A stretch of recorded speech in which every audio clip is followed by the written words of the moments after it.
Salut à tous, aujourd'hui on se retrouve pour la partie 2 de mon voyage à Marrakech. Si tu n'as pas vu la première partie, tu peux la voir juste ici, et si tu veux avoir toutes les informations nécessaires pour ton voyage à Marrakech, eh bien tu peux aller juste là. Crois-moi, c'est de la qualité. C'est bon? T'as tout vu? Parfait, dans ce cas-là, on peut aller vers le jardin Majorelle. Alors, le jardin Majorelle est souvent cité dans le top des meilleures choses à faire à Marrakech.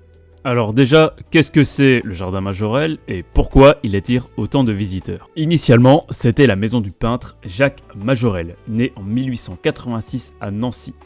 Il se lança dans des études à Paris et rencontra même un petit succès. Mais malheureusement, le bougre dispose d'une santé aussi bancale que les graphismes du dernier Pokémon.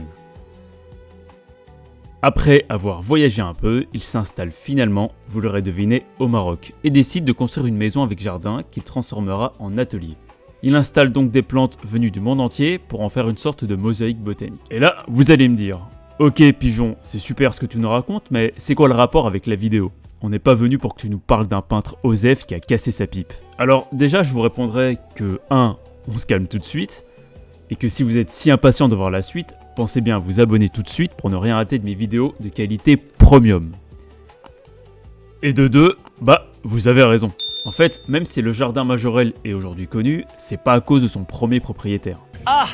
Parce qu'en effet, en 1980, un certain Yves Saint-Laurent et son ami Pierre Berger rachètent la maison et la transforment.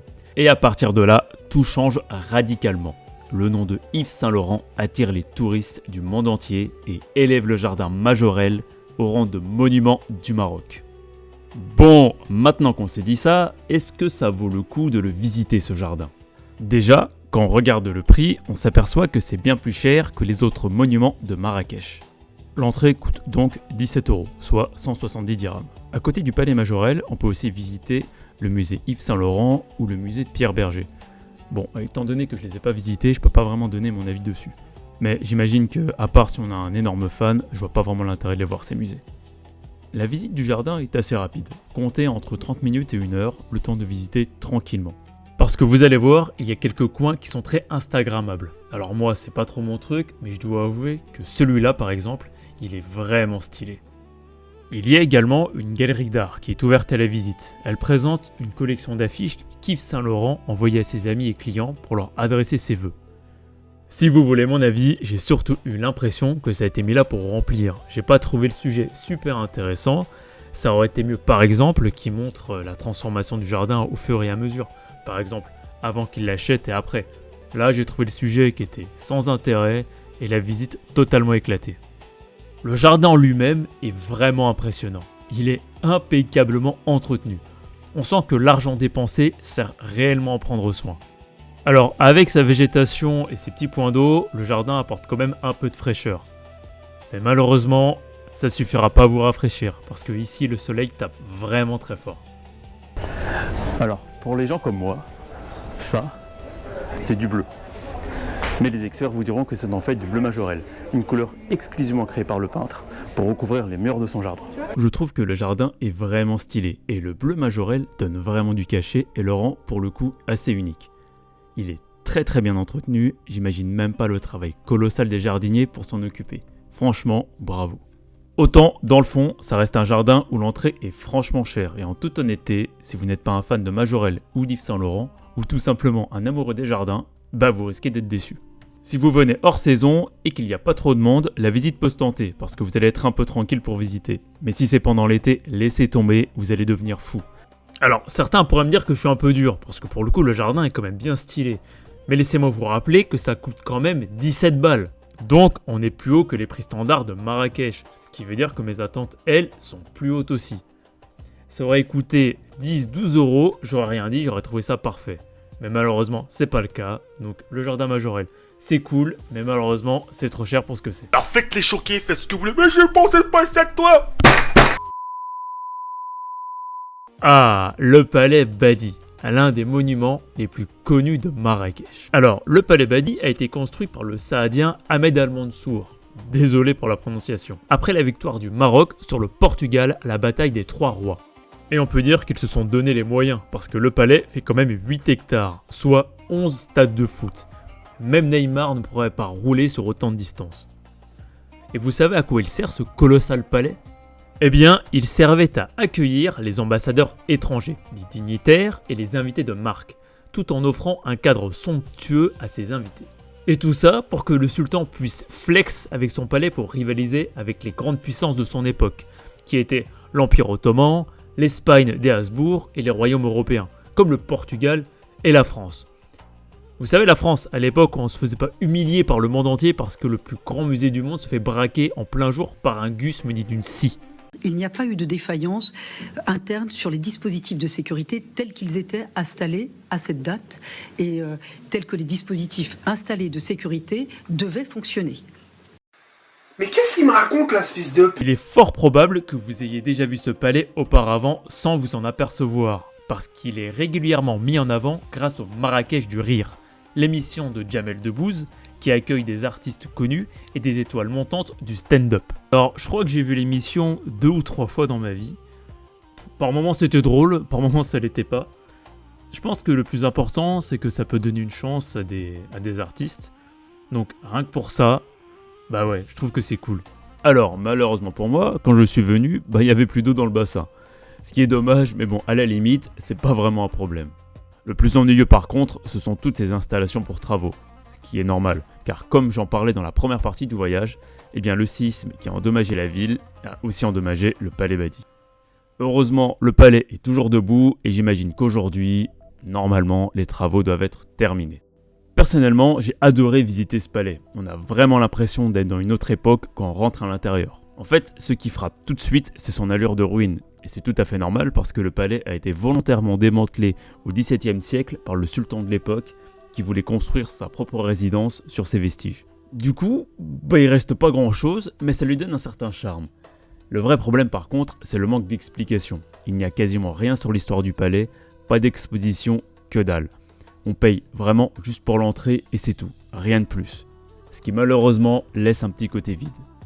Alors, il y a bien une petite exposition, mais c'est dommage parce qu'on s'attarde pas sur le palais. En fait, l'exposition vous servira surtout à vous abriter de la chaleur, parce que oui, c'est une redite, mais ici, c'est encore pire qu'au jardin Majorelle. Il n'y a pas d'abri et on est en plein soleil, donc vous allez avoir très chaud. Mais finalement, moi j'ai adoré visiter ce palais. Je trouve que l'immersion est totale et franchement, c'est une visite à faire.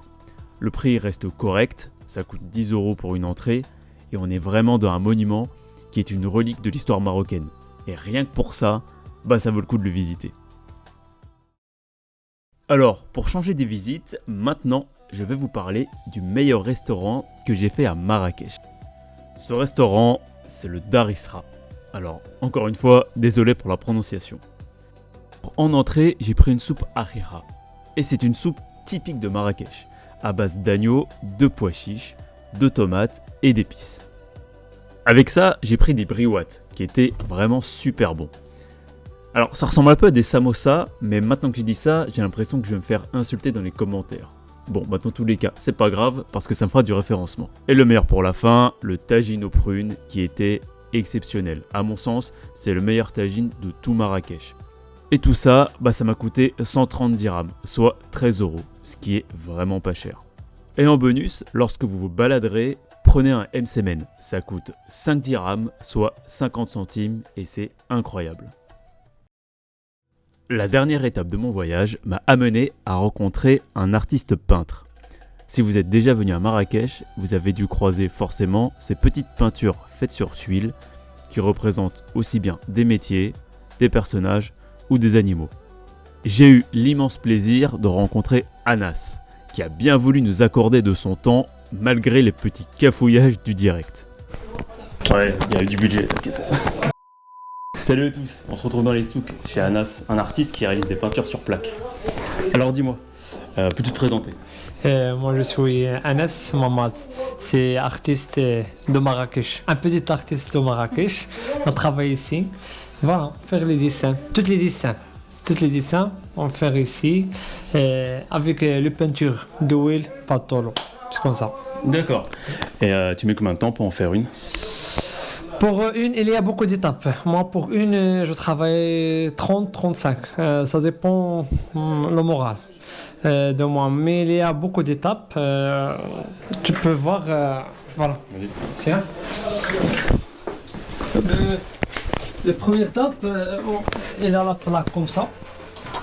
Il y a une grande plaque. Je veux compter ça comme ça, avec les tailles. Ok. On fait le première couche D'accord. et le deuxième couche pour la méditer. Oui, ça marche. Ça, très oui. bien. Et après, on fait le dessin sur un papier comme ça. Il y a beaucoup de dessins ici, comme ça. C'est-à-dire, comme ça. Faire un dessin comme ça. C'est sur papier. D'accord, Et tu après, on Tu fait... fais d'abord le dessin et ensuite Oui, tu... ok. et après, on fait sur la plaque comme ça. Et next step, faire le peinture noire. Moi, je ne peux pas travailler avec le feutre. Je travaille avec le peinture, toujours le peinture. Le peinture noire. Et après, on fait des couleurs comme ça. Ok. Et la dernière étape, faire les yeux, les finitions. Ouais. C'est comme ça. Ça, c'est le plus compliqué, les finitions. Oui, oui, oui. C'est le plus compliqué. Et pour l'autre, ça, c'est le travail d'aujourd'hui. Voilà, pour le reste. Ah, tout ça, c'est ce que tu as fait aujourd'hui. Oui. Ok. Ça dépend le moral. Et, comme ça. Ok, ça marche. Et, toutes ces idées, ça vient d'où? Tu fais ça à l'instinct ou Oui, il y a une page d'Instagram, Anasart19. Ok. On travaille sur Instagram. Ok, ça marche. Il y a des fans sur Instagram, il y a beaucoup de fans sur Instagram. Du coup, ça veut dire qu'on peut te faire une commande Oui, tu envoies sur Instagram message, tu envoies les photos, tu peux créer quelque chose de spécial. Ok, ça marche. Non, non. Je travaille sur Marrakech, envoyer les photos, tu as dit c'est bon. Ok. Je vais faire l'envoyant sur l'avion à France, à toutes les. Ok, partout. Partout. Super. C'est beaucoup. Ah ouais, bah, très bien, nickel. Bah, c'est cool. C'est cool. Ça, c'est un nouvel, c'est un nouvel artisanat sur Marrakech. Ok. C'est un nouvel artisanat sur Marrakech. Il y a 2 ou 3 des artistes au Marrakech qui font ça. D'accord. Vous n'êtes pas beaucoup pour l'instant. C'est pas beaucoup, oui, Ok. c'est pas beaucoup. Et ça fait combien de temps que toi tu fais ça? 4 ans comme ça, c'est 4. D'accord, ok. Ça fait 4 ans que c'est comme ça. Ouais. Ah bah super. Bah, merci beaucoup. Hein. Merci beaucoup du temps. Je sais que tu as beaucoup de travail, donc je vais pas t'embêter beaucoup plus. Je travaille ça. Pour Ah, toi. c'est vrai, c'est Voilà. vrai. C'est vrai, mais il est incroyable. Moi, je le kiffe. Hein. C'est bien vu. Ouais, super. Bah, merci beaucoup à toi. Hein. Rien, pas de problème. Et t'inquiète, je mets toutes les infos dans la vidéo. Faites-lui des commandes. Et comme ça, il dormira plus la nuit. Il vous fera tout ça très bien. Soyez bienvenue au Marrakech. Toujours Marrakech comme ça. Soyez bienvenue. Parfait. Soyez bienvenue. C'est le patron qui a parlé. Alors maintenant, on va répondre à la question suivante. Est-ce que ça vaut le coup d'aller à Marrakech? Eh bien, la réponse est oui. Marrakech, c'est une ville à faire au moins une fois dans sa vie. Surtout si c'est la première fois qu'on fait un voyage à l'étranger. Et quand je dis à l'étranger, je veux dire en dehors de l'Europe. Parce que quand on sort de l'Europe, là, les règles sont plus du tout les mêmes. Et Marrakech a cette chance d'avoir un côté suffisamment exotique pour qu'on soit totalement dépaysé, mais en même temps, comme les gens parlent français, on n'est pas totalement perdu. Parmi tous les endroits que j'ai visités, je dois dire que Marrakech, c'est sûrement la ville où tu peux apprendre des tas de trucs qui te serviront pendant tous tes voyages. Que ce soit apprendre à négocier, apprendre à gérer la pression des vendeurs, ou je sais pas moi, ne pas rentrer dans un restaurant parce qu'on se fait un peu forcer la main, ou ne pas suivre quelqu'un dans la rue. C'est ce genre d'endroit où tu vas être mis un peu sous pression. Et c'est très bien parce que ça te permet de savoir réagir à des situations un peu invraisemblables par moment. Et c'est une très bonne chose. La place d'Yamel Fna par exemple. Personnellement, et je pense que tout le monde l'a compris, j'ai détesté être là-bas. Mais paradoxalement, c'est le genre d'endroit où tu vas en apprendre beaucoup sur toi-même, sur ce que tu es capable de voir, sur ce que tu es capable de supporter. Parce qu'entre les vendeurs incessants, les animaux en cage, si tu n'as pas beaucoup voyagé, au début ça peut surprendre. Et pourtant, ça te permet de te confronter à un truc super important, qui est la réalité du pays dans lequel tu voyages, avec ses qualités et ses défauts. Et pour terminer, j'aimerais revenir sur la dernière partie de la vidéo, celle de l'interview avec Anas, que je remercie encore, parce que franchement, au début, j'ai quand même bien galéré. Quand il y a une caméra sur moi, ça va, je perds pas trop mes moyens, il n'y a pas trop de problème. Mais quand on est avec quelqu'un, c'est pas pareil, parce que pour le coup, lui, il travaillait, et chaque seconde que je perdais à bafouiller ou à chercher mes mots, lui c'est du temps où vous ne travaillez pas. Donc du coup, merci beaucoup. Cet exercice-là que j'ai fait, cette interview, c'était la première fois que je le faisais. Et c'était un peu de l'impro total. Et franchement, j'ai beaucoup aimé. Et si jamais ça vous intéresse d'avoir d'autres choses comme ça dans mes vidéos, dites-le moi, ça m'intéresse. Dans tous les cas, j'ai adoré ma visite à Marrakech. Donc attendez-vous à ce qu'on reparle du Maroc parce que j'ai très envie d'y aller. En attendant, nous on se retrouve dans les commentaires, donc n'hésite pas à me donner ton avis sur la vidéo ou à me partager ton expérience. Abonne-toi, mets un like, partage la vidéo, c'est grâce à ça que la chaîne pourra grandir. En attendant, on se dit à la prochaine et surtout, n'oubliez jamais la passion.